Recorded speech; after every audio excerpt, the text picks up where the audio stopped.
Space time हिन concept खे जेतिरो सम्झणु ॾुखियो आहे, सोचे सघणु उन खां बि ॾुखियो आहे।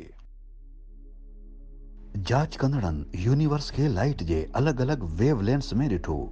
ही आहे सिज, इनविजिबल लाइट, एक्स-रे ऐं अल्ट्रावायलेट। सोचियो, जे असां स्पेस टाइम स्पेक्ट्रम में ॾिसी सघूं हा त शयुनि जे चुरपुर थियण ते असां स्पेस टाइम खे डिस्टॉर्ट थींदे ॾिसी सघूं हा। स्पेस टाइम पंहिंजे आसपास जी शयुनि खे तब्दील करे सघे थो या शयुनि खे एक्सपेंड या अलॻि करे सघे थो, पर स्पेस टाइम जो शेप ई असांजे एक्सपीरियंस खे तय कंदो आहे। सोचियो, जे तव्हां कार में आहियो, कार पहाड़ ते चढ़ी सघे थी, हेठि लही सघे थी, त ज़मीन जे सरफेस जो शेप इहो तय कंदो आहे त असांखे ज़मीन जे सरफेस ते कीअं हलणो आहे। बिल्कुलु साॻिए नमूने स्पेस टाइम जी बनावट इहो तय कंदी आहे। रूल्स सिंपल आहिनि। को बि ऑब्जेक्ट जंहिंमें मास आहे, स्पेस टाइम में कर्व ठाहींदो आहे। स्पेस टाइम जे कर्व जे मुताबिक़ उहो ऑब्जेक्ट मूव थींदो आहे। मैटर स्पेस टाइम जे कर्व जे हिसाब सां अॻिते वधंदो आहे ऐं उनखे असां चवंदा आहियूं ग्रेविटी। इन जो मतिलबु आहे त ग्रेविटी ऐं स्पेस टाइम जो शेप गॾिजी मास खे पाण में जोड़ींदो आहे ऐं अहिड़े नमूने वॾा वॾा स्ट्रक्चर तयारु थींदा आहिनि। पर शुरूआत में स्पेस टाइम अॼु जे मुक़ाबले में बिल्कुलु अलॻि हो। पहिरीं मास स्पेस टाइम जी शिकिल तब्दील करणु शुरू कयो।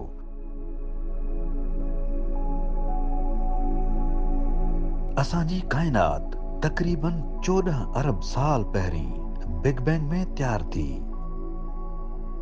कुझु बि न हो खां सभु कुझु थी वियो। पर अॼु जो यूनिवर्स मास जो तमामु वॾो कॉम्प्लेक्स कलेक्शन आहे। शुरूआती यूनिवर्स में मास डेंस रीजन में स्पेस टाइम में अञा बि वॾा कर्व ठाहिया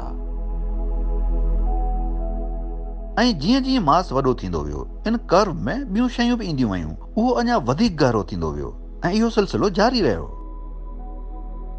ग्रेविटी वधंदी वई ऐं वधीक मास खे चिकण लॻी। मास वधीक डेंस थींदो वियो ऐं ईअं कंदे कंदे हिकिड़ो स्टार ठही वियो। पोइ कुझु स्टार ठहिया ऐं पोइ गैलेक्सी ठही वई। इहे स्टार वॾा थिया ऐं वॾा स्ट्रक्चर ठहण लॻा। पोइ उन्हनि जो न्यूक्लियर फ्यूल ख़तम थी वियो, उहे एक्सप्लोड थी विया ऐं उहे सभई वज़नी एलिमेंट्स ठही पिया। ऐं पोइ टाइम सां गॾु केतिरियूं ई शयूं तयारु थियूं, जहिड़ो प्लैनेट्स, एटमॉस्फेयर, उहे सभई शयूं जेकी अॼु तव्हां ऐं असां ॾिसी सघूं था। इन्हनि सभिनी जी शुरूआत थी वधंदड़ स्पेस टाइम में एनर्जी फ्लैक्चुएशन सां। शुरूआत में इहे तमामु नंढा फ्लैक्चुएशन हुआ जेकी वॾा स्ट्रक्चर ठही विया, जिन खे अॼु असीं ॾिसी सघूं था। अरबे सालनि ताईं उहो मैटर गॾिजी गैलेक्सी तयारु थियूं, प्लैनेट वजूद में आया, सितारा ठहिया ऐं अञा ताईं उहो सिलसिलो जारी आहे। स्पेस टाइम जे फ्लैक्चुएशन ऐं एक्सपेंशन सां काइनात जो पैटर्न ठहियो। स्पेस टाइम हर उन एवोल्यूशन खे कंट्रोल कयो जेको अॼु असांखे नज़र ईंदो आहे। जेकॾहिं स्पेस टाइम मास खे गॾु न करे सघे हा त अॼु असां हाइड्रोजन गैस जी सनड़ी त हुजूं हा ऐं यूनिवर्स एतिरो इंट्रस्टिंग न हुजे हा। जेकॾहिं स्पेस टाइम पंहिंजे अंदर जे मैटर सां कर्व न करे सघे हा त यूनिवर्स हिकिड़ी अजीब जाइ हुजे हा ऐं ग्रेविटी बिल्कुलु न हुजे हा ऐं का बि शइ पाण में जुड़ी न सघे हा। असांजो सोलर सिस्टम बि उन स्पेस टाइम जे करे ई वजूद में आयो, पर तहक़ीक़दान इन खे सम्झी न आहिनि सघिया। काश मां सम्झी सघां हा त स्पेस टाइम छा आहे। असांखे के ॻाल्हियूं सम्झ में अची वयूं आहिनि, पर इन सां गॾु स्पेस टाइम जे बारे में असांखे कुझु बि ख़बर न आहे। 2016 में एस्ट्रोनॉमर्स हिकिड़ो अजीब ऑप्टिकल फिनोमेनन ॾिठो। रोशनीअ जो हिकिड़ो अजीब सर्किल, जहिड़ो हिकु कॉस्मिक हेलो।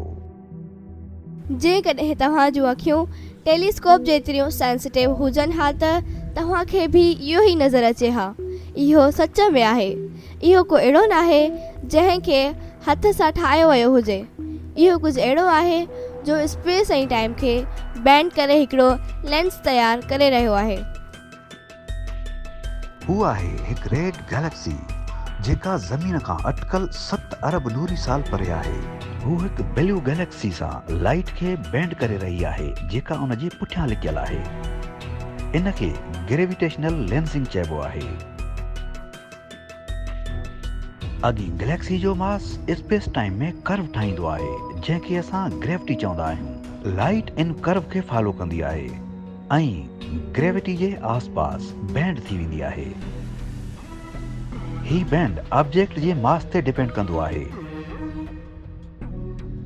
नंढा ऑब्जेक्ट जीअं असांजा मार्शल आर्टिस्ट स्पेस टाइम खे थोरो बैंड करे सघंदा आहिनि ऐं हिकु शैलो कर्व ठाहींदा आहिनि, पर हिकिड़ो प्लानेट तमामु गहरो कर्व ठाहींदो आहे ऐं स्टार उन खां बि गहरो। पर जे का शइ ग्रेविटी खां बि डेंस में मैसिव हुजे उहा स्पेस टाइम ते कहिड़ा असर छॾींदी? ब्लैक होल बि ईअं ई कंदो आहे। ब्लैक होल स्पेस टाइम में गहरे खूह वांगुरु आहे।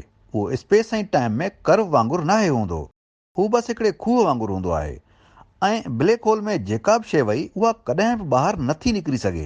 ब्लैक होल्स एतिरा वॾा ऐं डेंस हूंदा आहिनि जो हू स्पेस टाइम खे हिकिड़े गहरे खूह में तब्दील करे छॾींदा आहिनि। एतिरे ताईं जो हिन गहरे स्पेस टाइम जे खूह में किरी पवण वारी काइनात जी का बि शइ नथी बची सघे। इहो ई सबबु आहे त ब्लैक होल कारा नज़र ईंदा आहिनि। जेकॾहिं को ब्लैक होल जे तरे में किरी पवे त उनखे छा मिलंदो? जवाबु इहो आहे त असांखे नाहे ख़बर। जॾहिं असां सम्झी वेंदासीं त ब्लैक होल कीअं कमु कंदो आहे त असां इहो सम्झण जे बिल्कुलु वेझो हूंदासीं त स्पेस टाइम कीअं कमु कंदो आहे।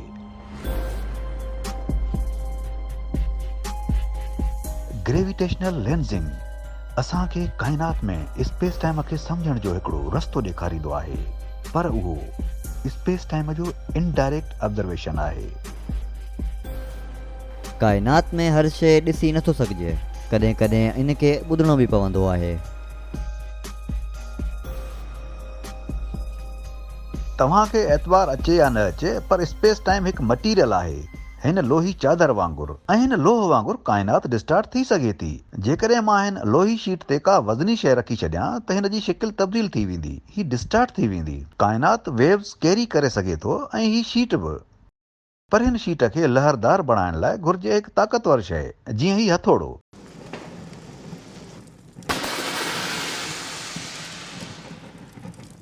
छा तव्हां वेव्स खे हिन शीट मां गुज़रंदे ॾिसी सघो था?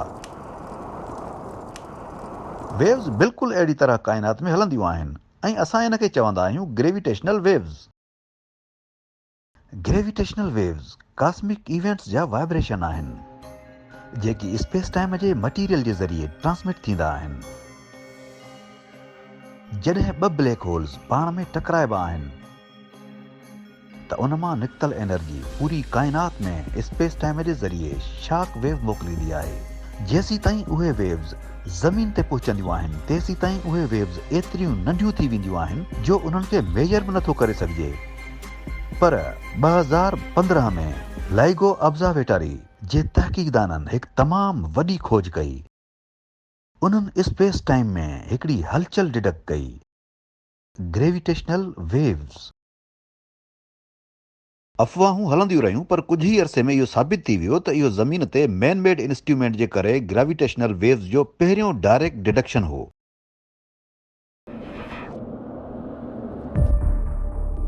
जॾहिं मूं उहो डेटा ॾिठो त उन जो मूं ते जेको इमोशनल इम्पैक्ट पियो उहो बिल्कुलु ईअं हो जीअं मूं पंहिंजे धीउ जे जनम ते पहिरियों भेरो उन जो चहिरो ॾिठो। त ही इन तरह जो इमोशनल इम्पैक्ट हो। असां एतिरे वॾे अरसे खां फ़क़ति उन हिकिड़े पल जे लाइ एतिरी महिनत कई हुई, उहा कमाल जी घड़ी हुई। असां मुस्तक़बिल में ज़मीन ते उन लहरुनि खे ॿुधी सघंदासीं। इहो हिकिड़ो को इंसिडेंट हो, पर बहितरीन को इंसिडेंट हो। लाइगो जिन शयुनि खे मापींदो आहे उहे उन ई फ्रीक्वेंसी बैंड में हूंदा आहिनि जिन आवाज़नि खे असां पंहिंजे कननि सां ॿुधी सघूं था।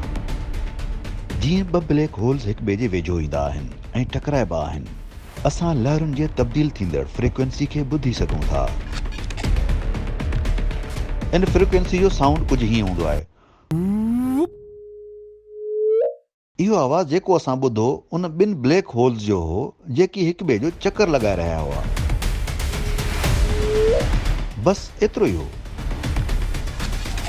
स्पेस टाइम में लहरुनि खे ॿुधण सां असांखे ख़िला में जांच करण लाइ हिकिड़ो नओं ताक़तवर तरीक़ो मिलियो आहे।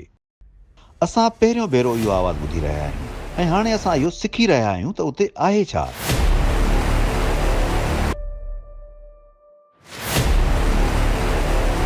असांखे लहरुनि जी आवाज़ ॿुधण जी उमेद हुई, छो त जंहिं इंसिडेंट उन्हनि खे ठाहियो उहा तमामु वॾी हुई, एतिरी वॾी जो उन मां निकिरंदड़ लहरूं अरबें नूरी साल परे लाइगो में डिडक्ट कयूं वयूं।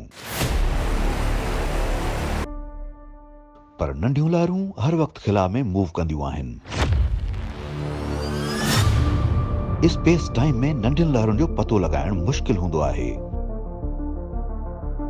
पर असांजी ख़िला में ॾिसण सां ही नयूं लहरूं स्पेस टाइम वारी असांजी सोच खे ई तब्दील करे रहियूं आहिनि। काइनात में हिकिड़ो दरवाज़ो मौजूद आहे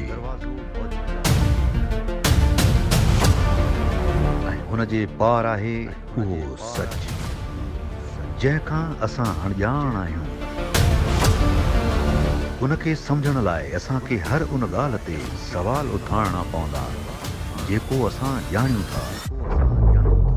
सबूत असांजे आसपास आहिनि। असांजो मुस्तक़बिल असांजे अखियुनि साम्हूं आहे।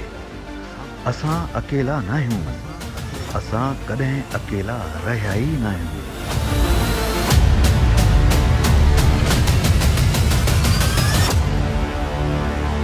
ॾिसंदा रहो साइंस डॉक्यूमेंट।